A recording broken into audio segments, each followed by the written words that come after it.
साथियों जय भीम। मैं सागर नानियर और आप देख रहे हैं प्रबुद्ध भारत टीवी। 5 राज्यों के विधानसभा चुनावों में से 4 राज्यों के विधानसभा चुनाव जो है वो संपन्न हो चुके हैं और वहां के उम्मीदवारों का, वहां के अलग अलग पार्टी के उम्मीदवारों का जो भविष्य है वो ईवीएम में कैद हो चुका है। अब तेलंगाना में 30 नवंबर को वोटिंग होनी है और आज 28 तारीख को प्रचार का आखिरी दिन है। आपको बता दूं कि तेलंगाना में बीआरएस पार्टी की सरकार है और वहां पर बीआरएस को सत्ता से बाहर करने के लिए सभी दल चुनावी मैदान में है, लेकिन बीएसपी का जो वहां पर जो प्रभाव है वो काफी बड़े पैमाने पर दिखाई दे रहा है। आपको बता दूं कि doctor R S Praveen Kumar के नेतृत्व में लगातार बीएसपी 2-2.5 साल से वहां पर संघर्ष कर रही है और वहां के जो लोग हैं, वहां की जो आवाम है, वहां के जो छात्र है, इन सभी के हक अधिकारों की और उनके अधिकारों की बात कर कर वहां पर केसीआर पर दबाव बनाए हुए है। अब 30 नवंबर को वोटिंग होनी है, जिसको लेकर बहन जी की भी मतलब 2 रैलियां वहां पर हो चुकी है और ग्राउंड रिपोर्ट निकल कर आ रही है कि बीएसपी वहां पर सरकार बनाने जा रही है।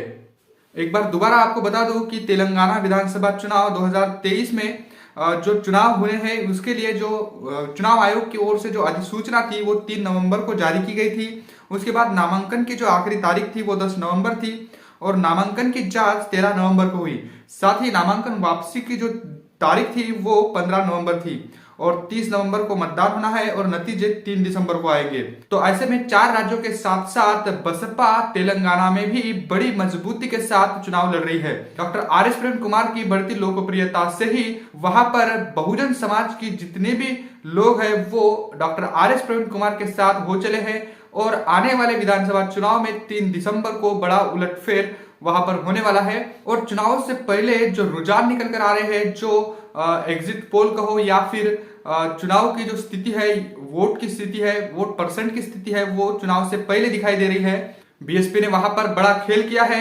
बीआरएस पार्टी की जो सरकार तेलंगाना में चल रही है उन पर काफी दिनों से भ्रष्टाचार के आरोप लग रहे हैं, पेपर लीक के मामले भी सामने आए हुए हैं, किसानों की समस्याएं है और अन्य सभी लोगों के जो जरूरतमंद मुद्दे हैं उनको भी दरकिनार कर केसीआर की सरकार ने वहां पर लोगों को परेशान कर रखा था। तो ऐसे में वहां पर बीएसपी के आने से doctor R S Praveen Kumar ने अपनी आईपीएस की नौकरी से त्यागपत्र दिया, इस्तीफा दिया और इस्तीफा देने के बाद वो बीएसपी के सक्रिय सदस्य बनने के बाद उनको बहन जी ने वहां पर तेलंगाना में बतौर प्रदेश अध्यक्ष के तौर पर जिम्मेदारी सौंपी थी। तो उस जिम्मेदारी पर वो खरे उतरे हैं और वहां पर बीएसपी में वातावरण पूरा कर दिया है। इस चुनाव में वोटिंग से पहले जो आंकड़े सामने निकल कर आ रहे हैं उससे ये साफ पता चल रहा है कि बीआरएस की सरकार वहां पर जाने वाली है। आपको बता दूं कि बीआरएस का जो वोट प्रतिशत है वो घटकर अब 30% तक आ चुका है।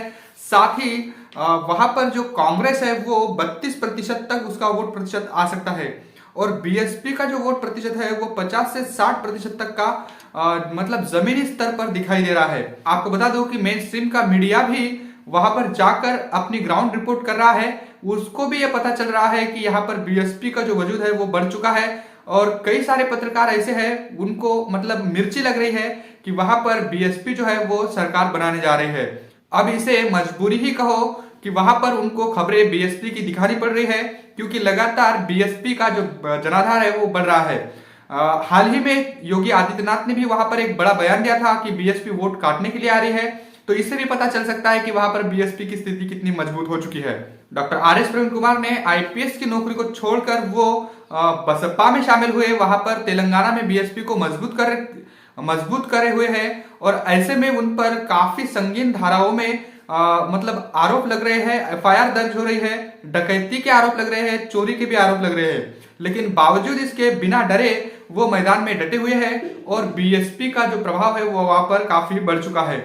चुनावों से पहले जो रिजल्ट सामने आ रहा है, वोटिंग के पहले का ये रिजल्ट है, वहां पर कुछ हमारे बहुजन पत्रकारों ने ही एक ग्राउंड रिपोर्ट की है, उनके माध्यम से मैं आपको बताने की कोशिश कर रहा हूं कि वहां पर जो बीएसपी है वो कितने सीटें जीत रही है, बीआरएस कितनी जीत रही है और साथ ही कांग्रेस कितनी जीत रही है। तो आपको बता दो कि वहां पर चुनाव से पहले जो रुझान सामने निकल कर आ रहे हैं तो बीआरएस वहां पे 30 से 35 सीटें जीत सकती है, साथ ही कांग्रेस 35 से 40 सीटें और बीएसपी जो बड़ा वहां पर सीट का आंकड़ा दिख रहा है ग्राउंड रिपोर्ट से 50 से 60 सीटें बीएसपी जीत सकती है, ऐसा अनुमान लगाया जा रहा है। और भाजपा जो है वो पिक्चर से बाहर दिखाई दे रही है और भाजपा को वहां पर काफी नुकसान दिखाई दे रहा है। इसीलिए उनके उत्तर प्रदेश के जो सीएम है योगी आदित्यनाथ, इन्होंने बयान भी दिया था कि बीएसपी यहाँ वोट काटने वाली पार्टी बनेगी। तो हो सकता है कि वहां पर बीएसपी बड़ा उलटफेर करे, क्योंकि जो ग्राउंड रिपोर्ट है वो यही कह रही है। इसी के साथ तेलंगाना से हटकर अगर हम अलग राज्यों की बात करें, जैसे मध्य प्रदेश, छत्तीसगढ़ और राजस्थान, यहाँ पर भी बसपा किंग मेकर की स्थिति में आ सकती है, किंग मेकर की भूमिका निभा सकती है, क्योंकि वहां पर भी बसपा का जो टिकट वितरण कहो या फिर लोगों का चुनाव या फिर लोगों को अपने प्रति कैसे आकर्षित करना है, इसको लेकर कहो, अपनी चुनाव प्रचार की जो उनकी फील्डिंग उन्होंने लगाई थी, इसको लेकर कहो, या तमाम बातें जो है बसपा की इन राज्यों में भी मतलब असर दिखाई दे रहा है। और वहां पर बीएसपी राजस्थान, मध्य प्रदेश और छत्तीसगढ़ यहाँ पर किंग मेकर की भूमिका में दिख सकती है।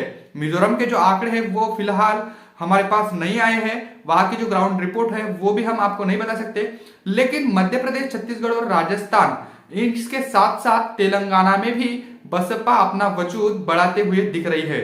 तेलंगाना की बात अगर करें तो वहां पर डॉक्टर आर.एस. प्रवीण कुमार ने एक भरोसा पत्र जारी किया था और उस भरोसा पत्र में तमाम वो बातें कही गई थी जिसमें बसपा ने अपनी 4 बार की जो सरकार उनकी बनी उत्तर प्रदेश में, उसमें जो काम किए गए थे उसी कामों को उस भरोसा पत्र में दर्शाया गया था, जिसमें खास तौर पर 1 एकड़ जमीन जो बहुजन परिवार, जो भूमिहीन परिवार है बहुजनों के, वहां के लोगों को 1 एकड़ जमीन वहां की महिलाओं के नाम पर देने की बात उस भरोसा पत्र में कही गई थी। और साथ ही वहां पर कई बड़े ऐसे वादे किए गए जो बसपा के जो कार्यकर्ता है या फिर बहुजन समाज है वहां का, तेलंगाना का, उसको प्रभावित कर सकता है। तो ये भरोसा पत्र भी बड़ा फैक्टर बनने वाला है। एक तरीके से आप इसे घोषणा पत्र भी कह सकते हो, लेकिन उन्होंने इसको नाम भरोसा पत्र दिया है। तो वहां पर बड़ी उलटफेर करते हुए बीएसपी दिख रही है। साथ ही उन्होंने सबसे बड़ी बात कही आर.एस. प्रवीण ने कि हम अगर सत्ता में आते हैं तो बीएसपी की जो सरकार है वो संविधान को पूर्णतः लागू करेगी। आपको बता दो कि तेलंगाना में जो केसीआर है, इन्होंने कहा था कि हम संविधान को बदलना चाहते हैं। उस संविधान को बदलने की बात उन्होंने कही थी और संशोधन की भी बात उसमें कही थी। तो इसी को लेकर वहां की जो आवाम है वो केसीआर पर जमकर बरसी थी और इस बात को भांपते हुए उन्होंने वहां पर जो है बाबा साहब की एक ऊंची प्रतिमा भी लगाई है 125 फीट, और साथ ही वहां के सचिवालय को भी बाबा साहब का नाम दिया है। तो इससे भी केसीआर की जो घबराहट है वो देखी जा सकती है। बीएसपी के बढ़ते प्रभाव से ही वहां पर केसीआर जो है वो संविधान की बात करने लगा है। पहले वो संविधान को बदलने की बात करते थे, लेकिन अब संविधान को मतलब अमल में लाने की बात कर रहे हैं। तो वहां पर बीएसपी अपनी बढ़त बनाए हुए है और बीएसपी बड़ा उलटफेर 30 नवंबर को वोटिंग होगी और 3 दिसंबर को सामने आएगा रिजल्ट। तो रिजल्ट में पता चल जाएगा कि बीएसपी वहां पर किंग मेकर की भूमिका में आती है या फिर किंग बनती है। वैसे तेलंगाना में जो बड़े उलटफेर आपको दिखाई दे रहे हैं या फिर जो मेन स्ट्रीम का जो मीडिया है वो भी बीएसपी को अपनी न्यूज में दिखा रहा है, अपनी विश्लेषणों में उसकी बातचीत कर रहा है, उसको रख रहा है। साथ ही योगी आदित्यनाथ ने जो बयान दिया ये भी दर्शाता है कि वहां पर बीएसपी मजबूत है। इसको लेकर आप क्या सोचते हैं? इन तमाम घटनाक्रम को लेकर आप क्या सोचते हैं? कमेंट करके हमें जरूर बताइएगा। मिलते हैं अगली रिपोर्ट में, तब तक के लिए जय भीम, जय भारत।